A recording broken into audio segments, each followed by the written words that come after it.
बाजार के कुछ ऐसे मंझे हुए इन्वेस्टर्स हैं जो बुल की सवारी कर रहे हैं और गिरावट की इस बारिश में मुनाफे की छतरी के साथ फायदे की फसल काट रहे हैं। तो बाजार की धड़कन टटोलकर शेयरों की नब्ज पकड़ने में माहिर एक ऐसे ही बड़े मार्केट इन्वेस्टर हमारे बीच मौजूद हैं।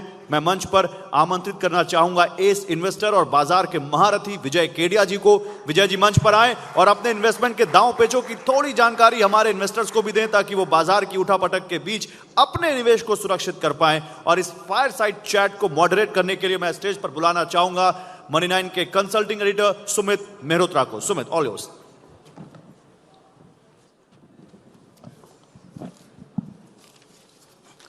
चेक आप मतलब इंट्रोडक्शन की तो कोई ज़रूरत ही नहीं है, विजय सर के बारे में सभी को सब कुछ पता ही है। तो विजय सर, सबसे पहले आप ही के एक स्टेटमेंट के साथ मैं शुरुआत करूंगा। और आपने रिसेंटली ये स्टेटमेंट बोला भी है कि जब ऊपर वाला देता है तो छप्पर फाड़ के देता है और जब लेता है तो थप्पड़ मार के लेता है। ये थप्पड़ लगने का सिलसिला पूरा हो गया या अभी बाकी है? नहीं, वो जब थप्पड़ मारता है तो बताता नहीं है कि ये लास्ट थप्पड़ है। तो वो अपने को मालूम नहीं है कि ये थप्पड़ लास्ट कब होगा। तो बेटर ये है कि आप तैयारी कीजिए कि ये शायद लास्ट थप्पड़ नहीं हो, उसके बाद में मेरे को क्या करने का है। थप्पड़ पड़ गए, अब आप ये सोचिए कि ये मत सोचिए कि ये लास्ट थप्पड़ है। हम उसी में गलत हो जाते हैं जब हमको लगता है कि बस ये आखिरी हो गया ये। तो वो एक्सपेक्टेशन नहीं रखना चाहिए, ये तैयारी करके रखना चाहिए कि ठीक है अभी मर गए, बच्चे की जान क्या निकलने वाली है अब इसमें, और कितना निकालेंगे भगवान भी, तो ठीक है 2-4 और पड़ जाएगा।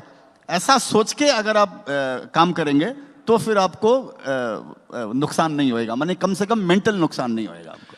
दूसरा एक बड़ा फेमस स्टेटमेंट आप ही का ही है कि बाजार का टॉप और बाजार का बॉटम सिर्फ 2 ही लोग पकड़ सकते हैं, या तो भगवान श्री कृष्ण या फिर झूठा, गॉड और लायर। हाँ, तो इस सिचुएशन में बॉटम पकड़ ले, लग रहा है कुछ सिचुएशन आ रही है ऐसी बॉटम वाली? नहीं, मैं तो भगवान भी नहीं हूं और झूठा भी नहीं हूं।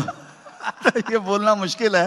तो मेरे ख्याल से बाजार में कभी ऐसा नहीं समझना चाहिए कि ये बॉटम कब बनेगा। मेरे ख्याल से वो गलत धारणा है, क्योंकि आपको जरूरत क्या बॉटम पकड़ने की। जब आप कभी भी शेयर्स, चलिए बुल मार्केट बेयर मार्केट इसको छोड़ते हैं 1 मिनट के लिए। जब मार्केट एक मिडिल में रहता है, समझिए बुल मार्केट चालू हुआ 2020 के बाद में, अगर हम ऐसा मानते हैं, तो जिसने 2022 में शेयर्स लिया या 23 में लिया, वो ऐसा समझ कर तो नहीं लिया होगा ना कि आज मैं ये ले लिया और आज ये बॉटम बन जाएगा। ये तो किसी को भी नहीं मालूम और ऐसा होता भी नहीं है। तो लेते समय, लेने के बाद में भी आपको 10-15, 20%, 25% शेयर्स तो गिर सकते हैं। तो आज जब ऑलरेडी 30, 40, 50, 60% तक कई शेयर्स ऐसे हैं, या 30-40% तो कॉमन हो गया, जनरल शेयर्स गिरे हुए हैं। आप ये सोच के लीजिए कि यहाँ मैं लूंगा, अगर आपको लेने का है तो ये सोचिए कि मैं लूंगा यहाँ से 10-15%, 20% और गिर सकता है। ऐसा सोचने में क्या बुराई है? हम ऐसा क्यों सोचते हैं कि हमको बॉटम पे लेने का है? क्यों लेना बॉटम पे भाई? किसने बताया बॉटम पे लेने का? तो इसी बोलकर ये हाइंडसाइट में मालूम पड़ता है अपने को, बाद में मालूम पड़ता है कि मैंने ये लिया था और ये बॉटम हो गया। ये पहले किसी को नहीं मालूम है। भगवान को मालूम होगा या झूठा माने वो जो बाद में बोलता होगा अरे मेरे को तो मालूम था ये होना था और मैंने ले लिया, वो भाव बॉटम हो गया, वो संजोग की बात है वो। तो इस शेयर बाजार में मेरे को लगता है कि सबसे बड़ा मिथ ये है कि लोगों को टॉप पर बेचने का और बॉटम पे लेने का। जब आप इन दोनों चीजों के ऊपर से निकल जाओगे कि नहीं टॉप और बॉटम कुछ नहीं है, जिस दिन मेरा मन हुआ और मेरे को लगा कि मैं और रिस्क लेने के लिए रेडी हूं, मेरे लिए वो बॉटम है। उसके बाद में गिरेगा तो गिरेगा। और बेचने के लिए भी यही धारणा होना चाहिए। तो विजय सर, 2 तरह के पक्ष बाजार में इस समय हैं। पहला पक्ष वो जो सालों से बैठे हैं बाजार के अंदर, उन्होंने हर तरह की मंदी, हर तरह की तेजी देखी, सर्किट्स देख लिए। दूसरा पक्ष वो जिसने करेक्शन देखी लेकिन इतनी शॉर्ट लिव्ड देखी कि हर करेक्शन में वो खरीदारी आ गई। अब उनको ये लेसन मिल रहा है जहां पे टाइम बेस्ड और प्राइस बेस्ड दोनों करेक्शन एक साथ चल रही हैं। क्या ये जो फ्रॉथ था ये निकल गया मार्केट से, और कितनी जरूरी थी ये बिकवाली बाजार के लिए? नहीं, मेरे को पर्सनल अगर पूछे तो ये बहुत जरूरी था बिकवाली। और ये जो हुआ है समझिए बहुत खराब हुआ जो नए लोग आए, लेकिन ये तो होना ही था। ये आज नहीं कल नहीं, ये ऑलरेडी बहुत डिले हो गया। मेरे को लग रहा है ये 8-9 महीना पहले ही हो जाना चाहिए था, 2024 के बिगिनिंग में ही हो जाना चाहिए था। ये हुआ नहीं क्योंकि रिटेल पार्टिसिपेशन था, लोगों में उत्साह था, एक समझिए नए लोग आए थे, नई एनर्जी थी, नया उत्साह था, तो ये कूल डाउन हुआ है। मेरे को ऐसे लगता है कि जो लॉन्ग टर्म टिकने वाले हैं, समझिए हम लोगों ने भी अपना करियर शुरुआत किया तो इसी तरह से शुरुआत किया, तुक्का मार के किया और ये समझ के किया कि आज ले लेंगे, कल डबल हो जाएगा, परसों चौबल हो जाएगा, और ये होगा वो होगा। जब बाद में गिरा तो मालूम पड़ा, पहले लगा कि हम ही चला रहे हैं मार्केट को, मैं ही सबसे बड़ा सियाना हूँ, अपन ही भगवान है, पहले ऐसे लगा। बाद में मालूम पड़ा तू तो किसी भी लायक नहीं है। तो ये एहसास होना लोगों को बहुत ज़रूरी है। मैं हमेशा बोलता हूँ कि जैसे जैसे समंदर के अंदर में जो मछुआरे रहते हैं वो कभी ऐसा नहीं समझते हैं कि वहाँ रहते हैं तो उन्होंने समंदर को जीत लिया। उनके लिए भी रोज की नई संभावनाएं और नई चिंताएं और उनके लिए नया नया रिस्क लेना, उनके लिए भी हमेशा वो सजग रहते हैं। वो ऐसा नहीं बोल सकते वो समंदर को जीत लिया। ऐसे ही शेयर बाजार भी है। ऐसा यहाँ कोई नहीं सोच सकता कि भैया 2 साल हो गया, मेरे को 5 साल हो गया, 10 साल हो गया, अभी तो मैं सब यहाँ पर समझने लग गया। तो मेरे को लग रहा है कि ये जो मार्केट में अभी जो ये क्राइसिस आई है, ये जो नए इन्वेस्टर जो पहली बार आई है, ये उनका जीवन का बहुत बड़ा निर्माण करने वाला है। ये उनको इतना बड़ा सबक मिलेगा उनको।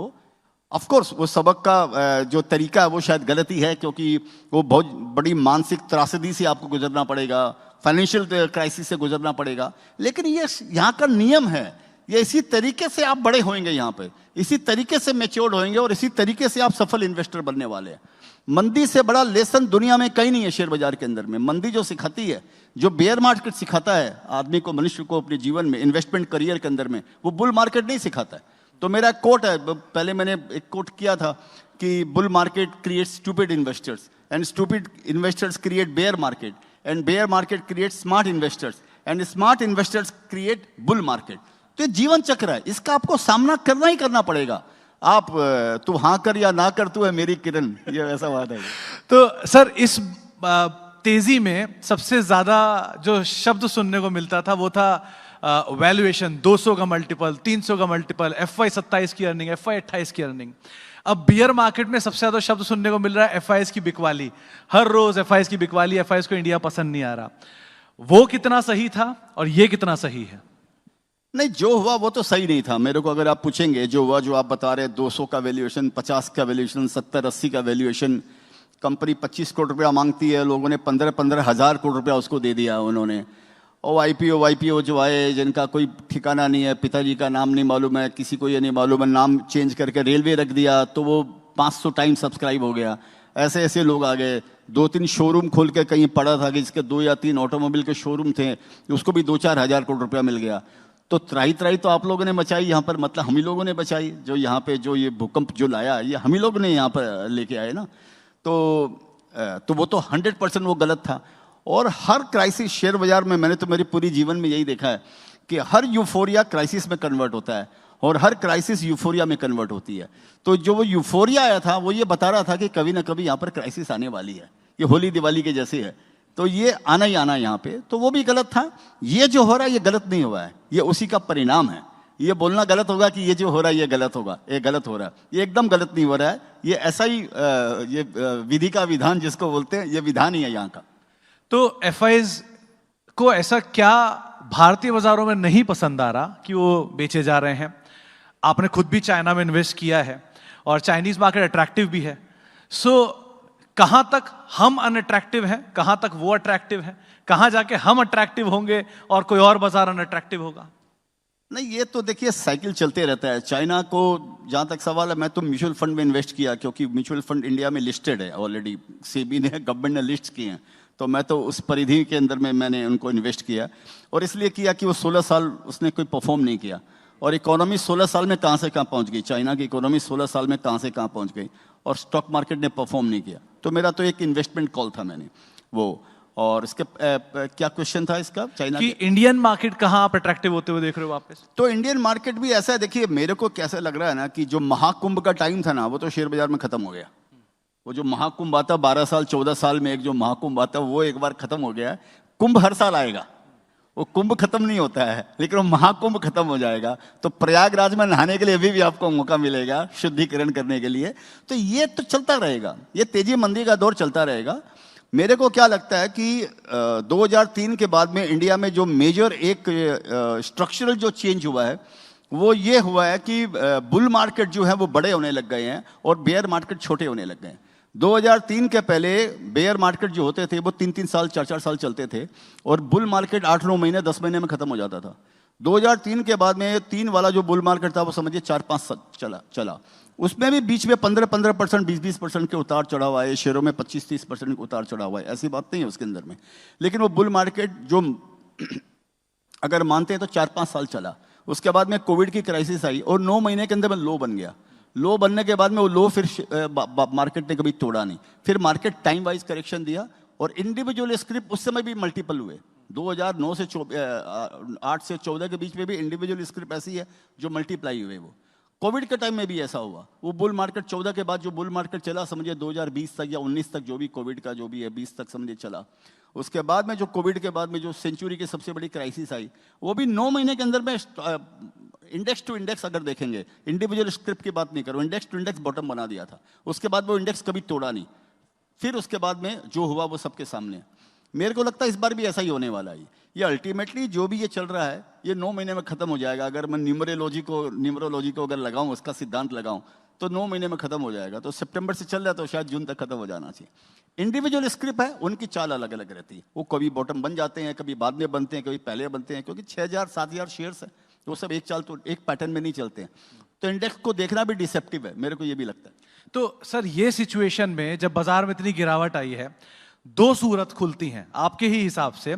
पहला या तो भाग लो या दूसरा भाग लो, इधर पार्टिसिपेट और रन अवे। आप किस पक्ष में हो? नहीं, अभी तो भागना जो रनवे है वो टाइम चला गया।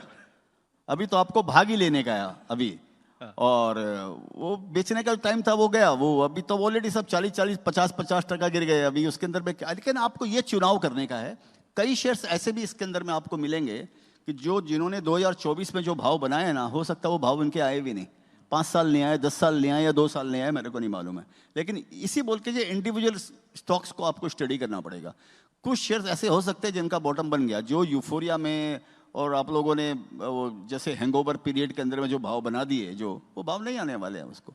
और जो बढ़िया स्क्रिप्ट है जिसको रीजनेबल, जिसमें उछाल भी रीजनेबल आया था जिसमें समझिए, और आज वो गिर के कई ऐसे अट्रैक्टिव लेवल पे अगर आ गए हैं तो उनके लिए आपको लेने का टाइम है। वो शेयर आपको अच्छा रिटर्न देने वाले हैं। सर तो तेजी में कोई सुनता नहीं था, मंदी में कोई सुनने लायक नहीं बचता, तो एक समय पर मतलब 200 के मल्टीपल के शेयर या 50 के मल्टीपल के शेयर को भी लाइन लगा के लोग ले रहे थे। आज के समय में 15 के मल्टीपल पे, 20 के मल्टीपल पे भी मिल रहा है, उसको भी कोई लेने को तैयार नहीं है। सो क्या ये सिचुएशन आ गई अब कि हाँ अब आप जा सकते हो, कंफर्ट आ गया है, आपके पूरे पोर्टफोलियो का, इक्विटी पोर्टफोलियो का 20% 25% से एलोकेशन शुरू करना चाहिए? अपना अपना चॉइस का बात है। जैसे मैंने तो कुछ शेयर्स लिए हैं पिछले हफ्ते के अंदर में, मैं अपना बता सकता हूँ। मैंने कुछ शेयर्स लिए हैं और ये समझ के लिए हैं कि ऊपर से 35-40% घटा हुआ था, मैं समझ के लिए 10-15% और घट जाएगा। तो ये समझ के मैंने लिए हैं कि फिर कल हो ना हो तो और गिरेगा तो गिरेगा भी। तो अगर कोई मिड कैप, स्मॉल कैप या ब्रॉडर मार्केट्स की कोई पॉकेट आपको दिख रही है कि हाँ ये पॉकेट लग रहा है कि थोड़ी सी कंफर्टेबल आ चुकी है, जहां पे एटलीस्ट खोने के लिए बहुत कुछ ना हो? ये बोलना मुश्किल है। अगेन जैसे इंडिविजुअल स्टॉक्स होते हैं, मतलब हर शेयर्स का अलग अलग पैटर्न होता है, अलग अलग उनकी वैल्यूएशन होती है, तो ये बोलना मुश्किल है। और मेरे को पावर से रिलेटेड शेयर्स मेरे को अच्छे लगते हैं, जो पावर को फाइनेंस देते हैं या पावर को फाइनेंस करते हैं, या सिर्फ पावर, क्योंकि मेरे को लग रहा है कि उनकी वैल्यूएशन पहले भी रीजनेबल थी, अभी गिरने के बाद में बहुत अट्रैक्टिव हो गई है। और वो फ्यूचर पावर का बढ़िया रहना चाहिए, डेफिसिट रहना चाहिए, उसकी डिमांड रहनी चाहिए, पावर प्लांट बैठने चाहिए। तो मैंने सेफ समझ के ऐसे किया कि ऑलरेडी 5-6-7 के पी में शेयर मिलते हैं, तो अभी बच्चे की जान लोगे जैसे मैंने बोला, इसमें खोने के लिए क्या फिर है, तो है, फिर तो धंधा कर रहे हैं, फिर तो बिजनेस है इसमें। तो एक और चीज, पहले इंडियन ग्रोथ स्टोरी इंटैक्ट थी, सबको लग रहा था ग्रोथ स्टोरी है, 3rd लार्जेस्ट इकोनॉमी है, बहुत अच्छी कंजम्पशन ड्रिवन स्टोरी है इंडिया की, इसलिए पैसा डल रहा था कंटिन्यूअसली, SIPs के फ्लोज भी आ रहे थे, नए डीमैट अकाउंट भी खुल रहे थे। एक मंदी आते ही डीमैट अकाउंट की संख्या कम हो गई, SIP कैंसिलेशन शुरू हो गए, वो उम्मीदें भी थोड़ी थोड़ी टूटनी शुरू हो गई कि हम 3rd इकोनॉमी बनेंगे कि नहीं बनेंगे वाली।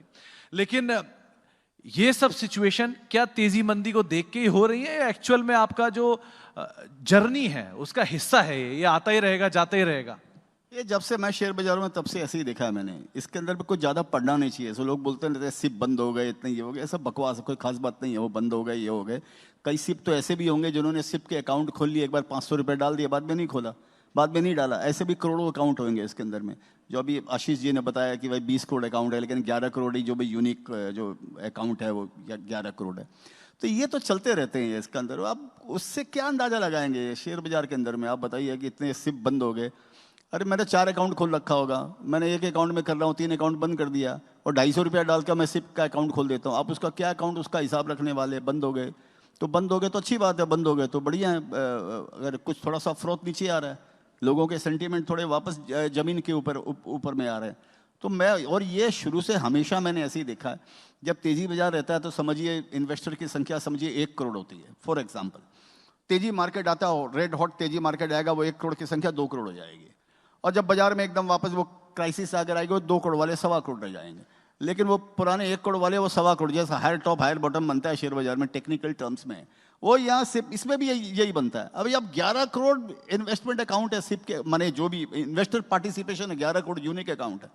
करोड़ 1.5 करोड़ बंद भी हो जाएंगे तो क्या हो गया, वो थोड़े दिन बाद में वापस आ जाएंगे वो। तो मैं उसमें कुछ ज़्यादा पढ़ता नहीं हूँ। इंडियन मार्केट बहुत डीपली अंडर पेनिट्रेटेड है। अभी थोड़ी पहले आशीष सर कह के गए हैं, करीब करीब 4 crore insurance, 18 crore demat account, ये सब भी 2020 की कोविड के बाद से एकदम से तेजी आई हुई है। So looking at the penetration of Indian market, पहली चीज यहां से कितनी ग्रोथ आप उम्मीद लगाकर चल रहे हो?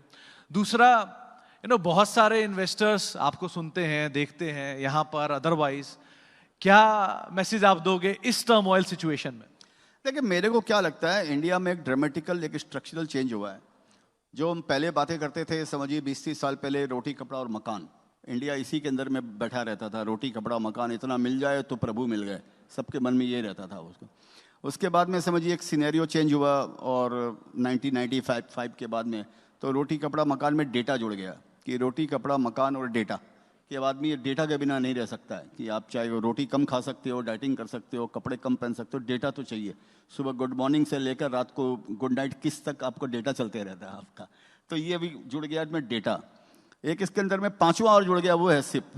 तो मेरे को लगता है रोटी कपड़ा मकान डेटा और सिप, ये एक रेवोल्यूशन हुआ है ये। और जो यंग इन्वेस्टर्स जो आए हैं, आप देखिए इंडिया के अंदर में जो, अगर मेरे आंकड़े गलत हो सकते हैं, शायद 80 करोड़ बैंक अकाउंट है, यूनिक बैंक अकाउंट 80 करोड़ है, unique bank account, double triple को छोड़ दें। और अभी तो हम 11 करोड़ पे ही हैं। तो मेरे को लगता हो सकता है टाइम ऐसा भी आएगा, जितने अपने बैंक अकाउंट है उतने यहाँ पर डीमेट अकाउंट होंगे, या उतने शेयर्स के अकाउंट, ट्रेडिंग अकाउंट खुलने वाले, चाहे वो सिप के लिए खुले, इन्वेस्टर को के लिए। ये कल्ट शुरू हुआ है शेयर बाजार के अंदर में। इसमें टाइम लग सकता है, बीच बीच में झटके आएंगे। ये झटके आपको देखने पड़ेंगे। झटके आपको फिल्टर करते हैं आपको, आप उसमें शुद्ध हो जाते हो। गंगा में जैसे डुबकी मारते हो, उसके बाद में बोलते हैं हम शुद्ध हो जाते हैं, वैसे बेयर मार्केट को गंगा समझ कर डुबकी मार के आप शुद्ध हो जाते हो। आप नेक्स्ट के लिए आप तैयारी करते हो, आपको बहुत सारा ज्ञान आपके अंदर में आ जाता है, मोक्ष आ जाता है आपके अंदर में। तो सर, हमेशा से जब से मैं आपको सुन रहा हूँ फ्रॉम एजेस, आप हमेशा से बुलिश रहे हो इंडियन मार्केट को लेके, इंडियन ग्रोथ स्टोरी को लेके, स्टॉक स्पेसिफिक, सेक्टर स्पेसिफिक। अगर विजय केडिया जी को किसी चीज से डर लगता है इन टर्म्स ऑफ मार्केट, तो वो क्या चीज होगी? नहीं देखिए, मार्केट से मेरे को डर नहीं लगता है। मेरे को जब तक इंडियन इकोनॉमी के अंदर में जब तक ग्रोथ है, और एक चीज़ मेरे दिमाग में बड़ी बैठी हुई है, बहुत सालों से, शायद 15 सालों से या 20 सालों से एक चीज़ दिमाग में बैठी हुई है। कोई भी कंट्री में जब तक प्रोडक्टिविटी की ग्रोथ रहती है और पॉपुलेशन की ग्रोथ रहती है, तब तक उसका अपस्विंग, उसका शुरुआत रहती है, उसका जो ऊंचाई जो है वो छूते रहता है। तो इंडिया के अंदर में प्रोडक्टिविटी ग्रोथ भी है। कुछ बीच के 1-2 साल छोड़ दें तो शायद मैंने एक जगह पढ़ा था, 1990 के बाद में कोई भी साल ऐसा नहीं था जिस इंडिया ने 5% ग्रो नहीं किया हो। ठीक है, 5% की ग्रोथ हमारी नहीं रही। बीच के 2-3 कोविड का मालूम नहीं, और 1-2 साल अगर छोड़ें तो कंस्टेंट कम से कम 5% कंटिन्यूस ग्रो किया है इंडिया। और वो पॉपुलेशन ग्रोथ भी हमारी 1-1.5% रहती है, अभी शायद घट के 0.75 या 1% पॉपुलेशन ग्रोथ है। तो जब तक ये पॉपुलेशन ग्रोथ और प्रोडक्टिविटी ग्रोथ जब तक है, तब तक इंडिया में, तब तक मंदी नहीं सोचनी चाहिए आपको। तो इस बोलकर मेरे को शेयर बाजार से कोई डर नहीं लगता मेरे को, और ये है।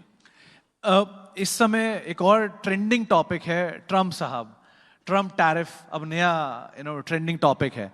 सो कितना बड़ा कंसर्न मार्केट या आप इंडिविजुअली से देख रहे हैं कि हाँ ये कंसर्न रहेगा और शायद आने वाले समय में हॉन्ट करता रहेगा इंडियन मार्केट को, इस सेकंड फेज ऑफ ट्रम्प साहब जो रहेंगे अब? नहीं, वो करता रहेगा, उनकी आदत है बोलते रहने की, वो रोज बोलेंगे, कुछ ना कुछ ऐसा ही बोलेगा वो, फिर दूसरे दिन चेंज भी कर देगा। आज भी मैंने थोड़े दिन अभी शायद पढ़ा, उन्होंने मैक्सिको या कनाडा पर क्या टैरिफ कर लगाया था, आज शायद चेंज कर दिया, शायद वो गलत पढ़ा कि सही पढ़ा मालूम नहीं। तो वो उसको भी नहीं मालूम है कि वो क्या करने वाले हैं उनको। तो जिस चीज़ को अपने को समझ भी नहीं है, आपकी अगर मैं नेचर को समझ ही नहीं पाऊँ तो मेरे को ज़रूरत क्या, मैं आपके नेचर को समझूँ। अगर मेरे को नया इन्वेस्टमेंट करना है तो ये समझ के करने का है मेरे को, कि इसमें अगर कोई पागलपन का कुछ अगर हुआ तो मेरे को इसके अंदर में कितना नुकसान हो सकता है। आप एक इसके अंदर में एक पॉइंट वो भी जोड़िए, जो आप नेगेटिव रेड फ्लैग जिसको हम बोलते हैं, इस पे पॉइंट जोड़िए कि कल करके अल्टीमेटली मेरे को लगता है कि वो खुद अपनी कंट्री का नुकसान करने वाले। और जिस तरीके से वो टैरिफ की बातें करते हैं, ऑलरेडी वहाँ पर इन्फ्लेशन हाई है, अभी थोड़ा बहुत कंट्रोल हुआ 1 साल, वो ऑलरेडी और शूटअप हो जाएगा। तो मालूम नहीं है उनका, अभी घर फूक के तमाशा देखना है तब दूसरी बात है, कई लोग ऐसा भी होता है घर फूक के तमाशा देखते हैं, तो मेरा उसमें कोई व्यू नहीं है, मैं समझता नहीं उनको, लेकिन मेरे को इसका कोई डर नहीं है। तो सर लास्टली, क्योंकि हर बार तेजी में जब बुल मार्केट थी तो आपने बहुत सारे गाने गाए, बहुत अच्छी अच्छी तेजी के गाने गाए। इस समय जो लोगों का फियर है वो एट इट्स पीक है और उनका हौसला एट इट्स बॉटम है, तो एक गाना तो और बनता है, कोई लेटेस्ट? नहीं, लेटेस्ट तो अभी गाना तो क्या, आवाज ही नहीं निकल रही है अभी तो आजकल तो तो आजकल मुंह से आवाज ही नहीं निकलती भाई। वो तो गाना तो मालूम नहीं अभी। मैं ये बाजार की स्थिति जो जैसी स्थिति हुई है जी, उसमें वो एक मैंने गाना पहले लिखा था, थोड़ा पैसा जो आना शुरू हो गया, मुझको लगने लगा मैं गुरु हो गया, कॉन्फिडेंस वो आया, बड़ा दाव लगाया, पैसा इतना डुबाया, मजा आ गया, ऊपर लेता रहा नीचे बेचता रहा, कुछ समझ में ना आया, मजा आ गया, मेरे अंकल के ड्राइवर से नॉलेज लिया, न पढ़ाई की ना ही कॉलेज किया, लोगों की सुन लिया, पेनी स्टॉक चुन लिया, पैसा इतना गवाया, मजा आ गया। मजा आ गया, सच में मजा आ गया। बहुत बहुत शुक्रिया सर हमारे साथ मौजूद रहने के लिए, समय देने के लिए, बातचीत करने के लिए और हर बार की तरह इनलाइटन करने के लिए हम सबको। बहुत बहुत शुक्रिया sir. Thank you sir, thank you.